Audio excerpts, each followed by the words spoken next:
రాజకీయాలపై ఎప్పటికప్పుడు స్పందించే మాజీ ఎంపీ ఉండవల్లి అరుణ్ కుమార్ తాజాగా తిరుమల తిరుపతి దేవస్థానం లడ్డు ఇష్యూ మీద కూడా స్పందించారు.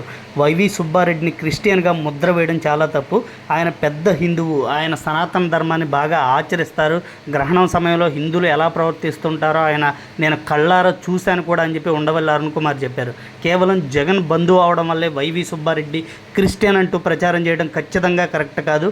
ఒకవేళ వైసీపీ హయాంలో ఎలాంటి తప్పులైనా జరిగితే కనుక విచారించి చర్యలు తీసుకోవాలి, కానీ ఇలా హిందువుల మనోభావాలు దెబ్బతినే విధంగా క్రిస్టియన్ వల్ల ఇలా జరిగింది అంటూ మాట్లాడడం ఎట్టి పరిస్థితుల్లో కరెక్ట్ కాదు అంటూ ఉండవల్లి అరుణ్ కుమార్ అయితే తెలుగుదేశం పార్టీకి అలాగే జనసేనకి చురకలు అంటించారని చెప్పొచ్చు. అయితే ఉండవల్లి చేసిన ఈ కామెంట్స్ పైన టీడీపీ జనసేన ఎలా స్పందిస్తాయో చూడాల్సి ఉంది. ఎందుకంటే ఉండవల్లిని వైసీపీ అనుకూలుడిగా చాలామంది చెప్తుంటారు, కానీ ఉండవల్లి చెప్పిన పాయింట్ మీద వాళ్ళు ఎలా రెస్పాండ్ అవుతారో చూడాలి.